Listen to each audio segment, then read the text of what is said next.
పత్రికలకు రండి. 12వ అధ్యాయం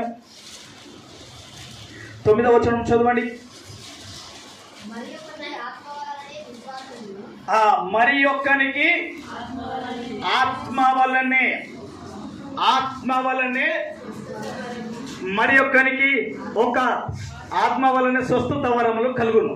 అంటే ఈరోజు నా దగ్గరికి ఒక అమ్మగారు వచ్చారు ప్రార్థనకి. ఆ అమ్మగారికి నెత్తి మీద నేను చేయి పెట్టి నేను ప్రార్థన చేశాను. సాయంకాలం వారికి ఆ అమ్మగారు స్వస్థపరచబడ్డారు. అంటే నాకు ఏ వరంగా ఉన్నట్టు మరి చెప్పండి, గట్టిగా బిగ్గరగా చెప్పండి. స్వస్థత వరం కలిగి ఉన్నట్లు. సరే, నేను వేరే దగ్గరికి వెళ్ళాను. ఈరోజు ప్రొద్దున సెకండ్ సర్వీస్కి వచ్చి ఇదిగో రమణమ్మ గారికి తెలియకుండానే ఇదిగో రమణమ్మ గారు వేరే విధంగా ఆలోచిస్తూ ఉంది. ఆమెకి ఏదో దిగులుగా ఉంటున్నది, ఆమెకి ఏదో బాధగా ఉంటున్నది. ఆ బాధను నాకు తెలియకుండానే దేవుడు నాతో మాట్లాడించాడు అనుకోండి. అది ఏ వరం కలిగినట్టు కాదు, ప్రవచించే వాక్యం. అర్థమవుతుందా? ప్రవచించే అంటే రమణమ్మ గారి గురించి నాకు దేవుడు ముందుగానే తెలియజేశాడు అనుకోండి. ప్రవచించే వాక్యం అన్నమాట. అంటే దేవుడు ముందుగానే నాకు రమణమ్మ గారి గురించి దేవుడు నాతో మాట్లాడాడు. ఏమని?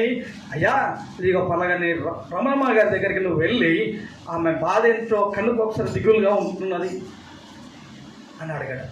చూడండి, మరి ఒకరికి ఆత్మ వలనే విశ్వాసమును, మరి ఒకరికి ఆత్మ వలనే స్వస్థపరచుట. అంటే విశ్వాసము వేరు, నమ్మకము వేరు, రెండు వేరు పదాలు వేరుగా ఉంటాయి. అంటే స్వస్థపరిచే వరము కలిగి ఉన్నట్లయితే ఇప్పుడు నువ్వు ప్రార్థన చేసావు అనుకోండి. ఇప్పుడు ఎవరు కోమలి ప్రార్థన చేసింది, ఎవరికి హర్షకు ప్రార్థన చేసింది అంటే ఇప్పుడు కోమలికి ఏమున్నట్టు స్వస్థత వరం. ఇప్పుడు అజయ్ ఉన్నాడు. అజయ్ ఇక్కడ నిలబడి చెప్పేటువంటి మాటలు మీరు విన్నారనుకో, అప్పుడు ఏమన్నట్టు అప్పుడు అక్కడ అంటే ప్రవర్తించే లేదా వాక్యమును బోధించేటువంటి కృపావరం అతనికి ఉన్నట్టు. లేకపోతే మీదికి అక్కడ మిమ్మల్ని పెట్టుకోవచ్చు. ఎవరిని? మేరీని పెట్టుకోవచ్చు. మేరీని పెట్టుకొని ఇక్కడ నిలబెట్టి ఇక్కడ వాక్యం చెప్పామా అంటే మేరీకి పాటలు రావు ఎక్కువ నాలాగా. మేరీకి పాటలు రావు. బైబిల్ వాక్యం చెప్పమన్నాం అనుకోండి, భలే చక్కగా చెప్తా ఉంటుంది. అంటే దేవుడు ఇచ్చేటువంటి ఉచిత కృపావరములు ఏవైతే ఉంటున్నాయో అట్టి కృపావరములు నానా విధములుగా ఉన్నాయి. అంటే కొందరు ప్రవచిస్తూ ఉంటారు, కొందరు ప్రవచనాలు పలుకుతూ ఉంటారు, కొంతమంది స్వస్థపరుస్తూ ఉంటారు, కొంతమంది బాగా పాటలు పాడుతూ ఉంటారు, కొంతమంది బల్లగుద్ది వాక్యం చెప్పగలుగుతూ ఉంటారు. హల్లెలూయా! అట్టి కృపావరములు మనందరికీ ఒక్కొక్కరికి దర్శించబడును గాక.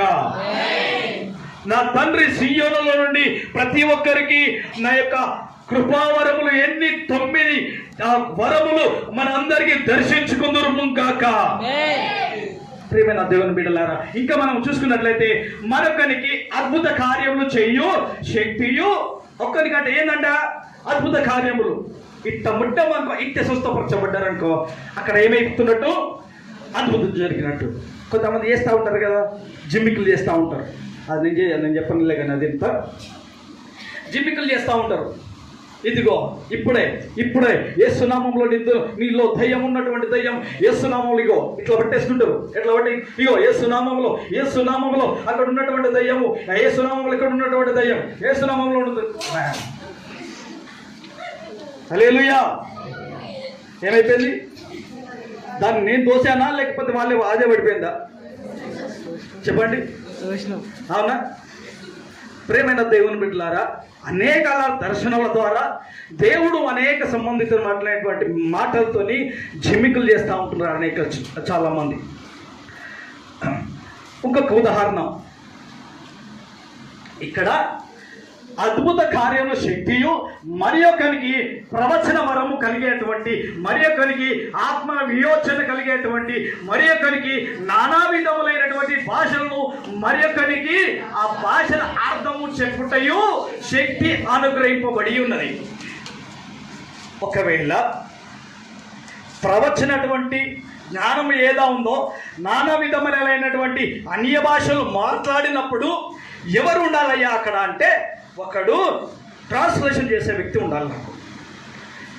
ఇప్పుడు మీరు టీవీలలో చూస్తూ ఉంటారు, ఒకరు ఇంగ్లీష్లో చెప్పారనుకోండి, తెలుగులో చెప్పడానికి ఒకరు ట్రాన్స్లేషన్ చేసే వ్యక్తి ఉంటాడు. కానీ అదే ప్రకారముగా అన్య భాషలు మాట్లాడిన వాడు ఎవరైతే ఉన్నాడో ఆ భాషలు మాట్లాడిన వానికి ఆ అర్థం చెప్పడానికి ఇంకొక వ్యక్తి ఉన్నాడు. ఆ వ్యక్తికి అవసరము. అంటే ఇప్పుడు నేను అన్య భాషలు మాట్లాడాలనుకోండి, ఓ షబా రమ బరకన షిల్లర బర తరార పరిమి తర వర్ష కల్లర బనను అనుకోండి. మీకు అర్థమైందా ఇప్పుడు ఆ భాష? అర్థమైందా? అంటే ఈ భాషను వివరించడానికి ఒక వరము కలిగి ఉంటాడంట. ఎవరైనా చెప్పగలుగుతారు అట్లాంటి వరాలు? అంటే దేవుడిచ్చేటువంటి కృపావరములే మాత్రమే దాన్ని వివరించగలుగుతాడే తప్ప కానీ మరి ఎవరు కూడా వివరించలేడు. సుమ్మి హల్లెలూయా, హల్లెలూయా. మరి ఒకనికి ప్రవచనములు చెప్పుట వర్ణం. మనము ఉదాహరణకు చెప్పుకోవాలంటే ఈ ఎలక్షన్లో కొంతమంది ప్రవచనాలు చెప్పారు.